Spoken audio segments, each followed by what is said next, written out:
주님께서 여러분과 함께 또한 사제 영과 함께 요한이 전한 거룩한 복음입니다. 주님 영광 받으소서.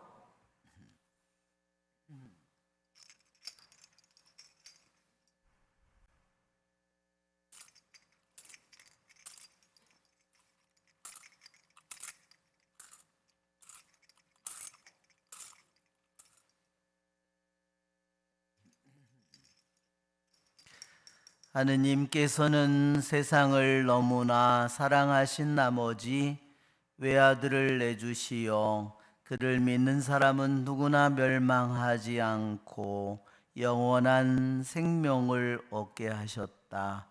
하느님께서 아들을 세상에 보내신 것은 세상을 심판하시려는 것이 아니라 세상이 아들을 통하여 구원을 받게 하시려는 것이다. 아들을 믿는 사람은 심판을 받지 않는다. 그러나 믿지 않는 자는 이미 심판을 받았다. 하느님의 외아들의 이름을 믿지 않았기 때문이다. 주님의 말씀입니다. 그리스도님 참여합니다. 앉으십시오. 기절을 사소서. 아멘. 참 예수님, 오늘 저희 성당에 처음으로 찾아온 우리 모든 형제 자매님들을 우리 주님의 이름으로 또 환영하고, 또 여러분이 주님의 부르심을 받은 것은 주님의 아들, 딸이 되도록 그분이 부르셨기에 또한 주님께 감사를 드리고 또한 여러분에게 축하를 드립니다.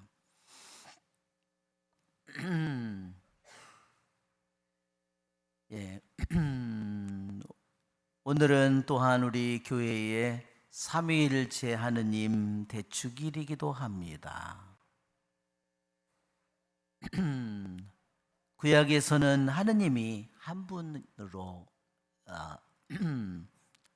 우리가 나오지만, 신약에서는 예수님께서 오셔서 우리에게 하느님 아버지를 우리에게 알려주셨습니다. 그러면 당신은 하느님의 아들이죠? 그래서 하느님 아버지와 아들, 예수님께서 말씀하시기를 아버지와 나는 하나다 그랬습니다. 아버지와 나는 분명히 하나인데, 하느님은 한 분인데 아버지도 있고 아들도 있어요. 그래서 이게 어떻게 된 건가? 그래서 그것이 바로 하느님의 위격이라는 겁니다. 즉 우리는 인간은 하나의 인격을 가지고 있죠. 두 개의 인격을 가지고 있으면 파탄자죠. 그런데 하느님에게는 세 개의 얼굴을 가지고 있다는 겁니다. 위격이라는 원래 말이요, 페르소나라는 신학 용어가, 하느님은 한 분인데 하느님의 위격 또는 하느님의 인격이 셋이다. 아버지, 아들, 성령. 그것은 그리스 용어예요. 그것은 뭐냐면 프로소폰이라는 것은 이렇게 그 그리스 사람들이 연극할 때 사용하던 가면이었어요. 요즘에 어디 가보면 뭐 다른 나라 문화관에 가보면 가면이 많잖아요. 그래서 하느님, 우리 그것을 어떻게 설명해야 될까? 즉 하느님은 한 분이시지만 아버지의 가면, 아들의 가면, 성령의 가면, 즉 그 가면이라는 말의 뜻은 하느님의 세 가지 역할을 의미합니다. 왜 이것이 그렇게 중요할까? 예수님께서는 이미 우리에게 구세주라는 것을 우리들이 알고 있지만 악마는 어떻게 이 은총을 받지 못하도록, 구원의 은총을 받지 못하도록, 하느님의 이 은총과 사랑을 받지 못하도록 악마는 이미 하느님의 사랑, 아버지의 사랑, 하느님의 아들의 사랑, 십자가에 못 박히고 우리의 죄를 용서하는 모든 일들은 다 이루어졌어요. 성령은 이미 우리에게 내렸고, 악마가 취할 수 있는 방법은, 그것을 막을 수 있는 길은 단 하나도 없어요.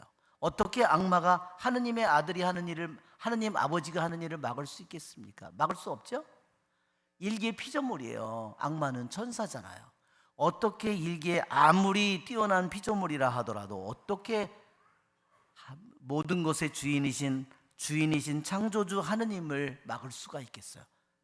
하느님의 아들이 한 일도 막을 수 없어요. 성령이 한 일도 막을 수 없어요. 단 한 가지 방법은 뭐가 있을까요? 여러분이 한번 생각해 보세요. 악마라면 하느님 아버지께서, 하느님의 아들 성령께서 우리에게 베푸신 모든 구원의 이 모든 일들을 막을 수 있는 방법은 단 하나도 없는데, 단지 막을 수 있는 것은 뭐냐면 인간을 속이는 겁니다. 이해가 되시죠? 인간을 속이는 겁니다. 그거 아니야, 그렇게 거짓말을 하는 겁니다. 그래서 어떻게 하죠? 하느님의 아들 예수님은 진짜 구세주가 아니야. 초대교회부터요, 예수님이 승천하고 나서부터 몇십 년도 되지 않아서 끊임없이 2000년 역사 속에서 계속되어 온 겁니다. 인류 역사상 얼마나 많은 사람들이 피를 흘리면서 죽었는지 몰라요.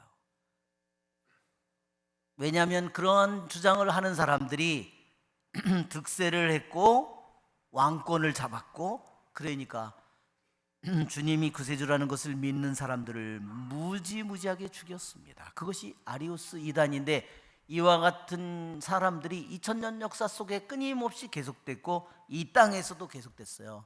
예수님은 구세주가 아니다, 내가 진짜 구세주다. 우리나라에도 이런 이단들이 너무나 많죠.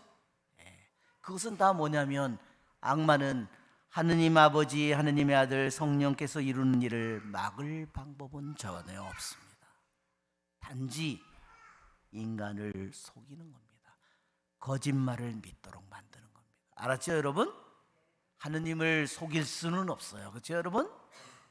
그러나 우리들을 속일 수는 있습니다. 삼위일체의 이런 신비는 그래서 우리들로 하여금 하느님 아버지께서, 하느님의 아들 성령, 하느님께서 우리에게 베푸신 모든 사랑, 그 사랑을 우리들이 믿을 때 모든 거짓말을, 악마의 모든 거짓말을, 악마의 모든 사탄의 이단을 우리들이 물리칠 수 있습니다. 오늘 복음에서 그랬죠? 하느님께서는 세상을 너무나 사랑하신 나머지 외아들을 보내주셨다. 그리고 믿는 사람은 누구나 멸망하지 않고 영원한 생명을 얻게 하셨다. 그분은 하와와 아담이 죄를 지어서 영원한 생명을 잃었지만 우리에게 영원한 생명을 주시기를 원합니다. 여러분, 영원한 생명이 뭘까요? 하느님 그분이 자체가 영원 생명입니다. 하느님 말고 영원 생명이 어디 따로 있겠습니까? 영원 생명이 어떤 물체입니까? 그냥 유기체입니까? 아니에요. 영원한 생명은 물질이 아닙니다. 영원한 생명은 오직 하느님 그분 자체입니다. 그러니까 우리에게 영원한 생명을 주셨다는 것은 바로 하느님 아버지를 나에게 주셨다는 것이고, 나에게 영원한 생명을 주셨다는 것은 하느님의 아들을 자체를 나에게 주셨다는 것이고, 영원한 생명, 구원을 주셨다는 것은 나에게 성령 자체를 나에게 주셨다는 겁니다. 여러분, 그러니까 우리 박수를 한번 쳐야 되겠죠?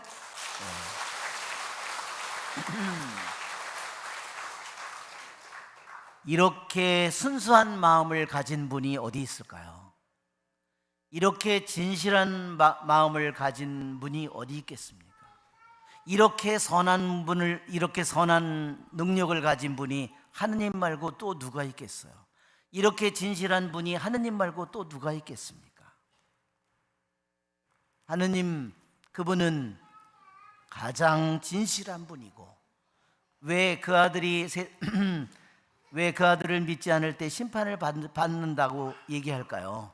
그분은 진실함 자체이기 때문에, 그분은 선함 자체이기 때문에, 그분은 아름다움 자체이기 때문에, 그분은 구원 자체이고, 그분은 사랑 자체이기 때문에, 그분은 은총 자체이기 때문에, 내가 그 순수하고 진실하고 선하고 아름다운 사랑을 내가 받아들이지 않을 때 그것은 나의 책임이에요. 그분은 나에게, 부모가 자식에게 모든 걸 주고 싶듯이 하느님께서는, 하느님 아버지, 하느님 아들 성령께서는 우리에게 당신 자신을, 내가 살아있는 이 세상에 태어난 순간부터 그분은 당신의 영원한 생명을, 당신의 생명 자체를, 당신 자신을 우리에게 주시기를 원하는 겁니다. 여러분, 그게 나에게 왔을까요, 났을까요? 이미 우리들 모두에게 일생 동안 끊임없이 주어지고 있습니다. 그러니 박수 한번 쳐야 되겠죠?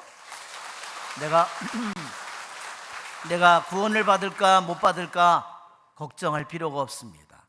아버지의 사랑은, 하느님의 아들의 사랑은, 성령의 사랑은 가장 진실하고 가장 선하고 가장 순수하게 끊임없이 나에게 내리는 겁니다. 그것은 하늘에서 비와 햇빛이 위에서 아래로 내려오듯이 끊임없이 나에게 내려오는 겁니다. 구원을 받지 못하는 것은 뭐냐면, 내가 그것을, 그 진실하고 순수한 사랑을 믿지 못할 때 내가 구원을 받지 못하는 것입니다. 그분은 이미 내 안에 들어와 계십니다. 그러기에 하느님께서는 인간을 만들 때 어떻게 만들었느냐? 인간이 하느님의 모습을 닮도록 이미 만드셨어요.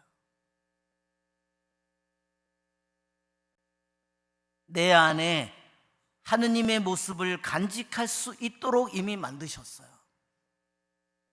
내 자신이 완성이 되면 가장 하느님의 모습을 닮도록 이미 만드셨어요.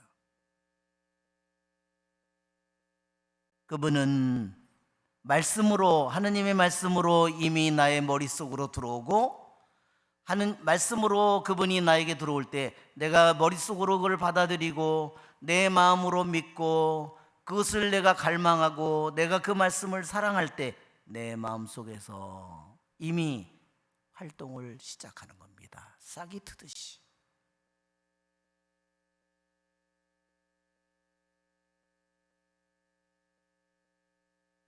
하느님의 사랑을 내가 믿을 때 하느님의 사랑은 내 안에서 움트고 또한 자라게 됩니다. 하느님은 이미 탄생으로부터, 하느님의 뜻이 없이 내가 세상에 태어날 리가 없습니다. 부모님은, 나를 낳은 부모님은 내가 남자가 될지 여자가 될지 부모는 알지 못하죠. 부모님은 내가 태어날 때 내가 어떤 모습으로 될지, 엄마를 닮을지 아버지를 닮을지 알 수 없죠. 그러나 하느님만은 아십니다. 왜? 하느님의 뜻이 없이 내가 이 세상에 생긴다는 것은 불가능한 일입니다.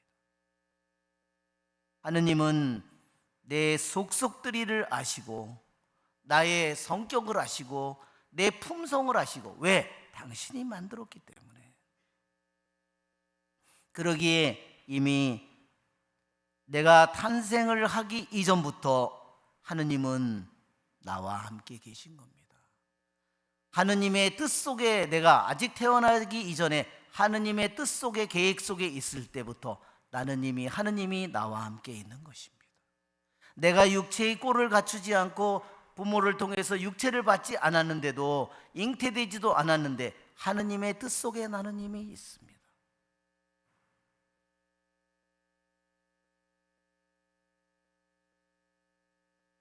그런 하느님이 나를 얼마나 사랑하시겠습니까? 그분은 내가 태어나기 이전부터 하느님의 뜻 속에, 하느님의 계획 속에, 하느님 사랑 속에 이미 있는 것입니다. 여러분 믿으시죠? 여러분 박수를 한번 치셔야 되겠습니다. 여러분, 그러기에 나라는 존재를 대체할 사람은요 이 세상에 단 하나도 없습니다. 아무리 누가 인물이 뛰어나고 아무리 누가 성공을 했고 아무리 누가 그렇다 하더라도 그 사람이 하느님 앞에 나를 대신할 수 없습니다. 나는 하느님 앞에 유일한 존재입니다. 하느님이 나에 대한 사랑은 어떨까요? 비교할 수 없는 사랑입니다. 하느님은 우리를 사랑할 때 어떻게 사랑할까요? 이 세상에 유일한 존재인 듯이 나를 영원한 사랑으로, 진실한 사랑으로, 순수한 사랑으로 사랑하십니다.